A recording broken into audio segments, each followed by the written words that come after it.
Salam Bapak Ibu, saudara-saudara yang saya kasih dalam Kristus Yesus Tuhan kita. Hari ini kita akan menikmati kedalaman firman Tuhan dalam minggu Septuagesima tanggal 13 Februari 2022 dengan evangelium diambil dari kitab Yeremia pasal 17 ayat 5 sampai dengan yang ke-10 dengan mengambil tema diberkatilah orang yang mengandalkan Tuhan. Saya akan bacakan berikutnya bagi kita. Beginilah firman Tuhan. Yeremia pasal 17 ayat 5 sampai dengan ayat yang ke-10. Beginilah firman Tuhan, terkutuklah orang yang mengandalkan manusia, yang mengandalkan kekuatannya sendiri, dan yang hatinya menjauh daripada Tuhan. Ia akan seperti semak bulus di padang belantara. Ia tidak akan mengalami datangnya keadaan baik. Ia akan tinggal di tanah angus di padang gurun, di negeri padang asin yang tidak berpenduduk. Diberkatilah orang yang mengandalkan Tuhan, yang menaruh harapannya pada Tuhan. Ia akan seperti pohon yang ditanam di tepi air, yang merambatkan akar-akarnya ke tepi batang air, dan yang tidak mengalami datangnya panas terik, yang daunnya tetap hijau, yang tidak khawatir dalam tahun kering, dan yang tidak berhenti menghasilkan buah. Betapa liciknya hati, lebih licik daripada segala sesuatu. Hatinya sudah membatu, siapakah yang akan dapat mengetahuinya?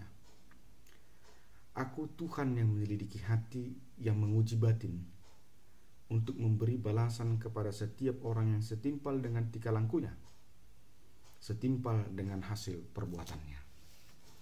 Saudara-saudara, Yeremia adalah satu nabi yang melayani di Israel Selatan, tepatnya di kota Yehuda, Yerusalem. Ia anak seorang imam dari desa Anatot. Jadi di Yerusalem, desa Anatot ini dikenal sebagai kampungnya para imam. Yeremia ini adalah nabi yang hidup ketika Israel sebelum terbuang ke Babel, dan dia juga hidup dan melihat bagaimana nubuatan Allah itu terjadi ketika bangsa Israel itu terbuang ke Babel. Yeremia ini adalah tipikal nabi yang tidak takut untuk menyatakan perintah Tuhan. Ia dengan tegas menyatakan apa nubuatan-nubuatan Tuhan tanpa menguranginya karena takut reaksi orang atau menambahinya agar disenangi orang. Dia seorang nabi yang tegas, berani, dan dia tidak takut bagaimana reaksi orang. Akan tetapi sifat-sifat seperti ini adalah sifat-sifat yang dibenci oleh banyak orang atau dunia ini. Karena dunia ini tidak membutuhkan orang yang berani, yang jujur, yang tegas, yang lugas. Dunia ini lebih tertarik dengan orang yang bisa diajak kompromi. Karena itulah Yeremia adalah salah satu nabi yang ditolak oleh bangsa Israel, karena mereka menuduh bahwa klaim-klaim nubuatan Nabi Yeremia menyinggung perasaan mereka. Pada waktu ini atau dalam konteks Yeremia, Babel sudah menjadi negara yang kuat dan menjadi ancaman di daerah Palestina sekitarnya. Karena itu Babel juga menjadi ancaman bagi Israel Raya pada saat itu. Saudara-saudara, ketika Israel melihat bahwa Babel semakin kuat melalui Raja Nebukadnezar, dan mereka sudah mulai khawatir, di tengah-tengah kekhawatiran itu Israel bukannya datang kepada Tuhan atau berharap kepada Tuhan Allah nenek moyangnya. Justru Israel bergantung dan berharap kepada koalisi politik dan koalisi militer yang mereka bangun dengan Mesir, atau yang disebut dengan Liga Palestina atau Liga Mesir pada waktu itu. Jadi tantangan politik, tantangan kolonialis, atau tantangan hidup tidak membuat Israel menjadi mengingat Allahnya. justru makin melupakan Allahnya dan makin mengandalkan koalisi manusia atau koalisi politik. Padahal Yeremia sudah menasihatkan bangsa itu, kalau bangsa itu tidak bertobat, maka hukum Allah akan berlaku untuk mereka.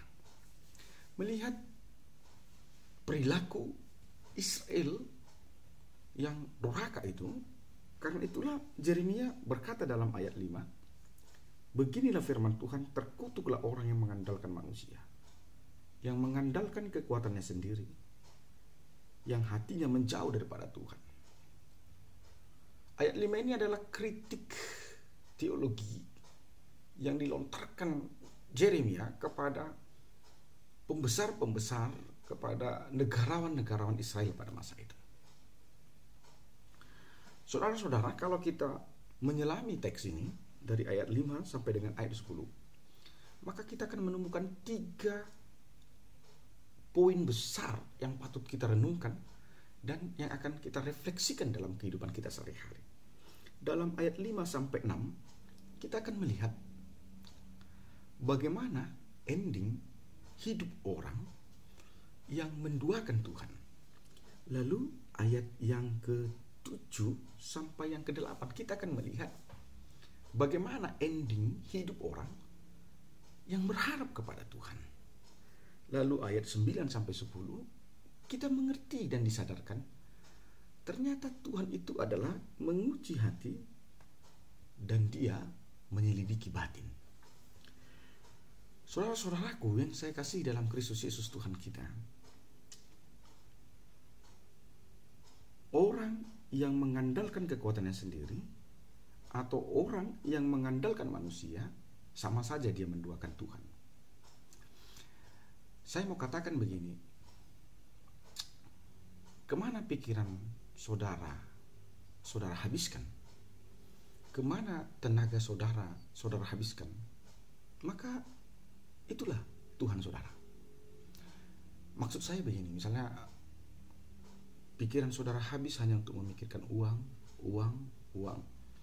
dan waktu dan tenaga saudara habis hanya untuk mencari uang, sesungguhnya tanpa saudara sadari, saudara mempertuhankan uang di sana. Nah, ketika saudara menghabiskan pikiranmu kepada koalisi manusia, kepada familimu, dan kau berpikir bahwa familimu itu jalan keluarmu, dan uangmu habis untuk mensuplai itu, maka tanpa saudara sadari, saudara sedang mempertuhankan manusia di sana. Dan setiap orang yang mempertuhankan manusia, dia sama saja sudah menduakan Tuhan, menggeser posisi Tuhan. Harusnya menjadi sesembahan itu Tuhan. Tetapi ada orang karena kekhawatirannya, karena kepicikannya, karena kebodohannya, yang menggeser Tuhan dalam hidupnya dan menempatkan yang lain dalam hidupnya, yaitu manusia. Orang yang melakukan itu firman Tuhan, maka ending daripada hidupnya adalah terkutuk. Kata terkutuk di sini menerangkan bahwa ia tidak akan pernah lagi melihat yang baik dalam hidupnya. Kata terkutuk berarti adalah sesuatu yang sudah ditetapkan, sesuatu yang sudah digariskan, bahwa ia akan berakhir celaka. Artinya apapun usahanya, ia tetap akan hancur. Itulah yang sudah terkutuk.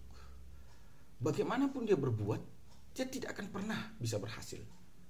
Karena itu kita akan selalu berkata, jangan sampai menjadi orang yang sudah terkutuk, karena tidak ada lagi masa depan kepada orang yang terkutuk.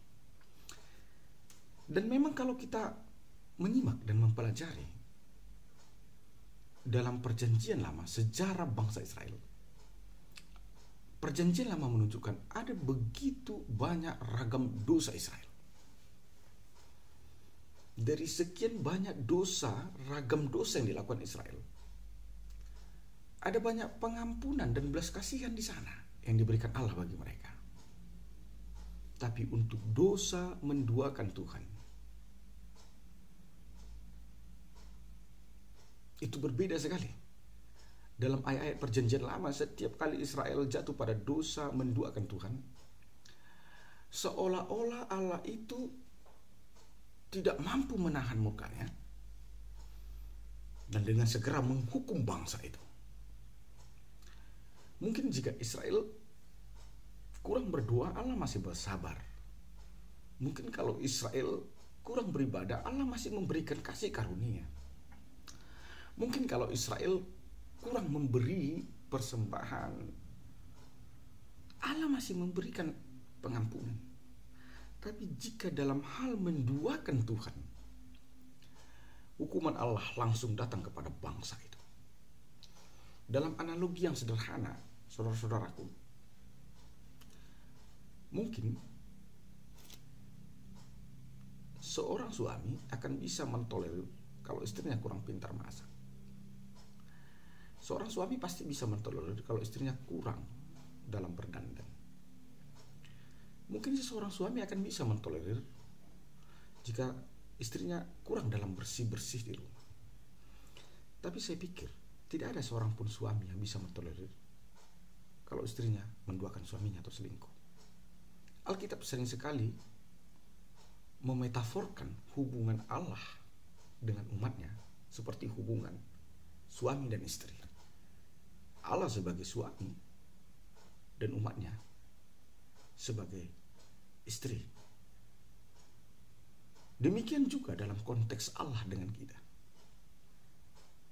Allah pasti akan bertindak. Allah pasti akan berbuat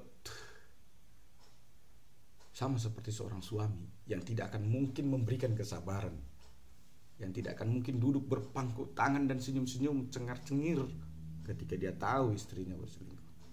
Dia pasti bertindak. Memang itulah naluri kejantanannya sebagai laki-laki. Demikianlah Allah.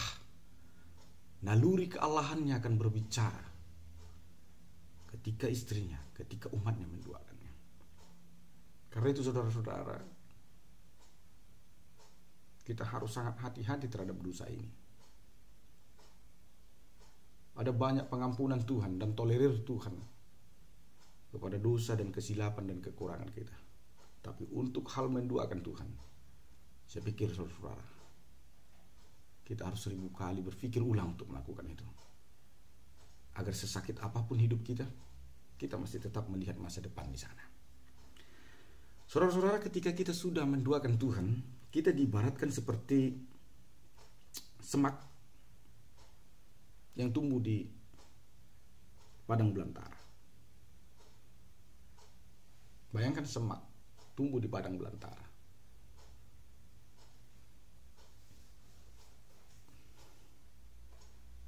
Akar yang tumbuh di antara jutaan akar. Apa mungkin dia bisa berkembang? Tidak mungkin. Dan diibaratkan seperti tanah yang tandus di padang gurun.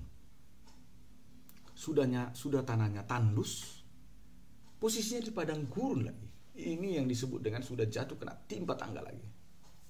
Apakah tanah yang sudah gersang lalu posisinya di padang gurun, apa mungkin ada yang bisa tumbuh di sana?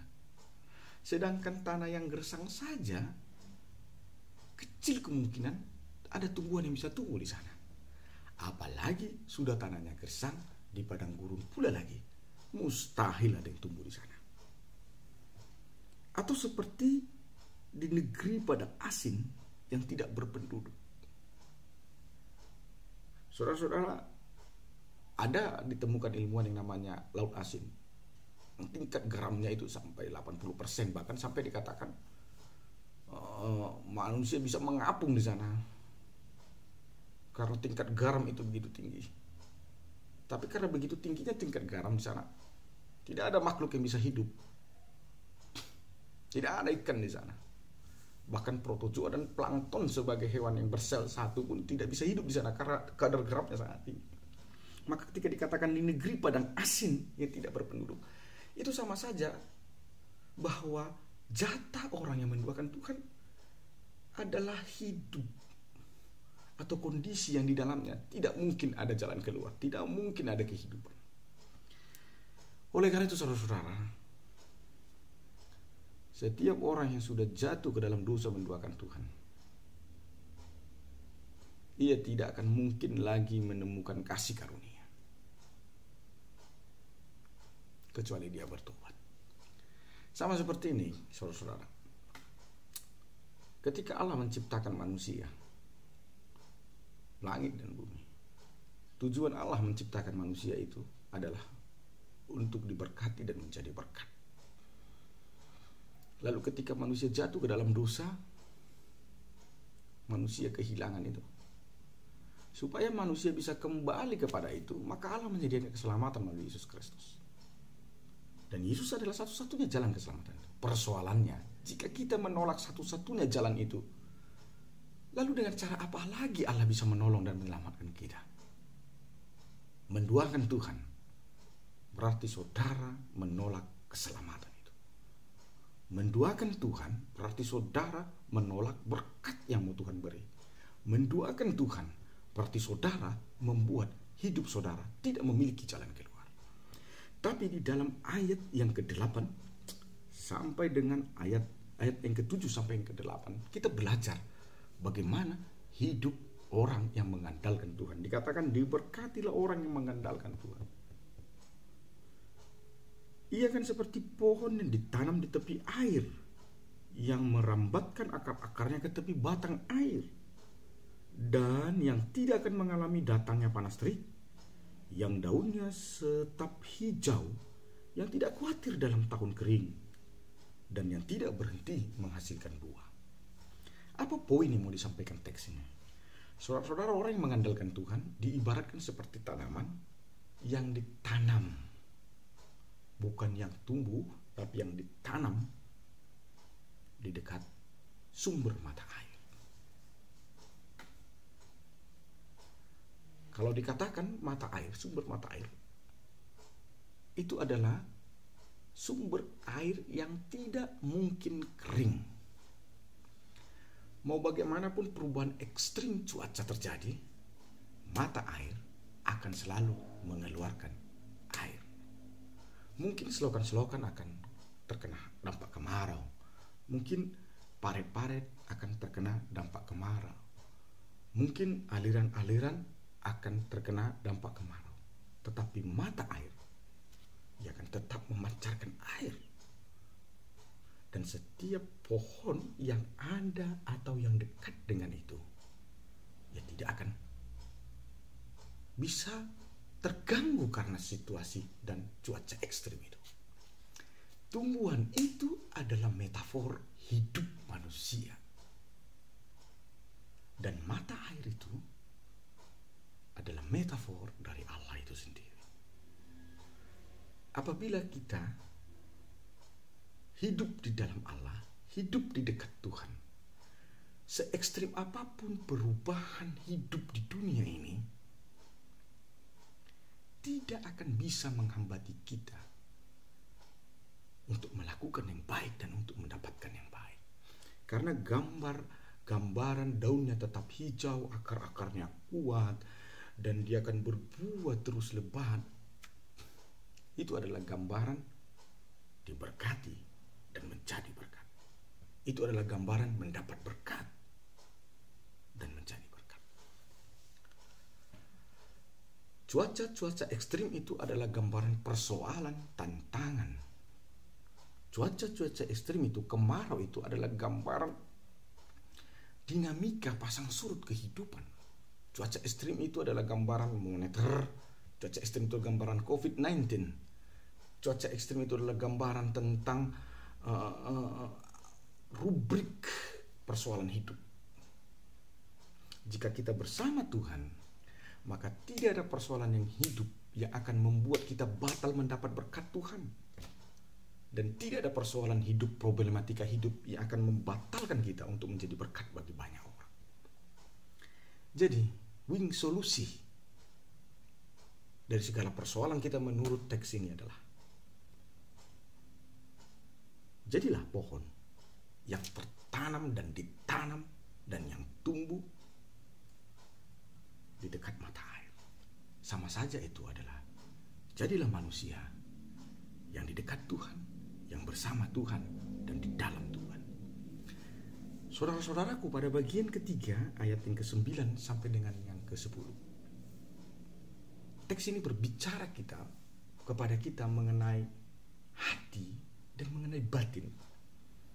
Ayat 9 berkata, betapa liciknya hati, lebih licik daripada segala sesuatu. Hatinya sudah membatu, siapakah yang dapat mengetahuinya? Saudara, bicara batu, yang enak itu dari batu adalah ikan kepala batu. Tapi kalau sudah dikatakan kepala batu, itu sudah gak enak. Sudah gak enak.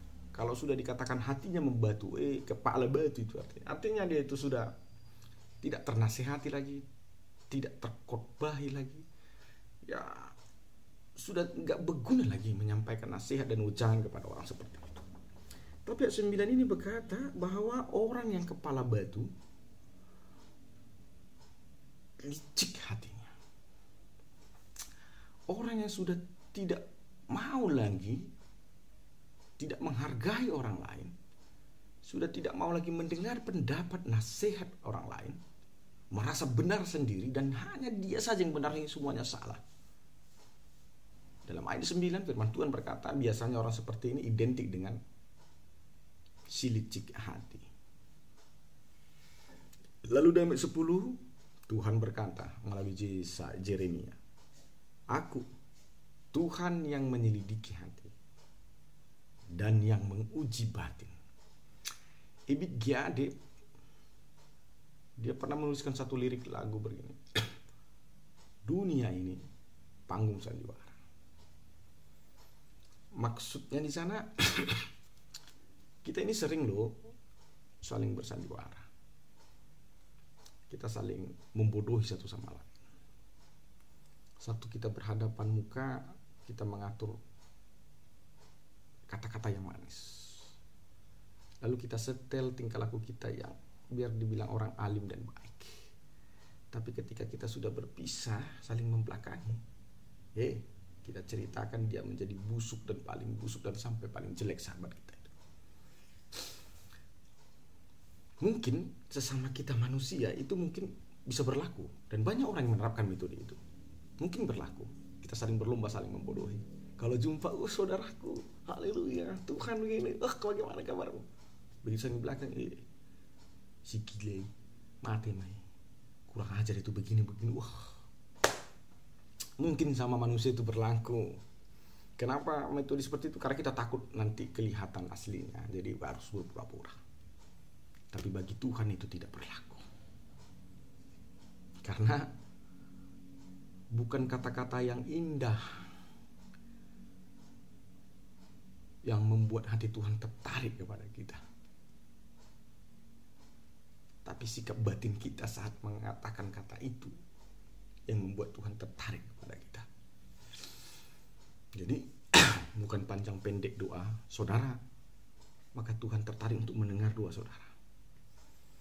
Atau bukan karena indahnya kata-kata yang saudara gunakan dalam bertutur kata dalam menyampaikan doa itu yang membuat Tuhan harus menyedengkan telinganya kepada doa saudara, bukan.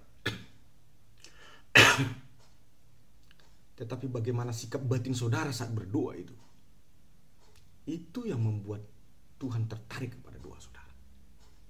Sama juga, bukan apa yang saudara berikan, bukan apa yang saudara sumbangkan yang membuat Tuhan tertarik kepada saudara,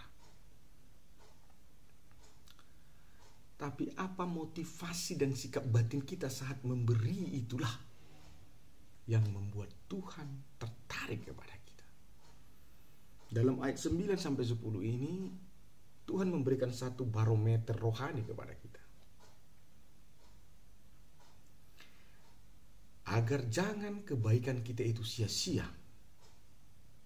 Maka langkah pertama yang harus kita lakukan adalah menertibkan dan memurnikan hati dan batin kita. Karena seindah apapun saudara berkata dan sebanyak apapun saudara menyumbang, Semua itu tidak akan dibalaskan Tuhan dan tidak dipandang Tuhan sebagai kebaikan jika sikap batin kita itu buruk. Itu yang dikatakan di dalam ayat 10. Aku Tuhan yang menyelidiki hati, yang menguji batin, untuk memberi balasan kepada setiap orang yang setimpal dengan tingkah langkahnya, setimpal dengan perbuatannya. Jadi jika hati kita itu benar dan batin kita itu benar, maka sekecil apapun kita berbuat, itu akan Tuhan balaskan kepada kita. Jadi untuk apa saudara berbicara manis-manis hanya untuk pencitraan? Untuk apa kita memberi, berbagi, menolong hanya untuk pencitraan? Kita tidak dapat balas apa-apa dari Tuhan. Kita hanya dapat penilaian dari manusia saja. Jadi agar segala sesuatu itu mendapatkan pembalasan dari Tuhan, berhentilah melakukan yang baik tetapi di dalam motivasi yang jahat. Berhentilah berbicara yang baik tetapi di dalam hati yang jahat. Tapi biarlah hati kita baik dan keluarlah dari situ kata-kata yang baik. Tapi biarlah batin kita baik, dan dari batin yang baik itu keluarlah tindakan dan perbuatan yang baik. Mungkin sesama manusia kita bilang saling membodohi, tapi tidak kepada Tuhan. Seperti tema pada minggu ini, diberkatilah orang yang mengandalkan Tuhan. Mengandalkan Tuhan berarti hidup bersama Tuhan, hidup di dalam Tuhan, seperti tanaman yang di dekat dan berada di dalam mata air. Apapun problematika saudara, apapun yang sedang saudara hadapi sekarang, solusinya bukan ada di familimu, solusinya bukan ada pada dirimu sendiri, solusinya bukan ada pada orang di sekitarmu. Solusinya adalah hidup di dalam dan bersama dengan Tuhan. Dan Tuhan akan memberkatimu dan membuka jalan keluar kepadamu. Dan ajarkan itu kepada anak cucumu, agar mereka juga menikmati kebaikan Tuhan seperti kita sekarang menikmati kebaikan Tuhan oleh karena sapaan firman ini. Tuhan Yesus memberkati saudara-saudara sekalian. Salam.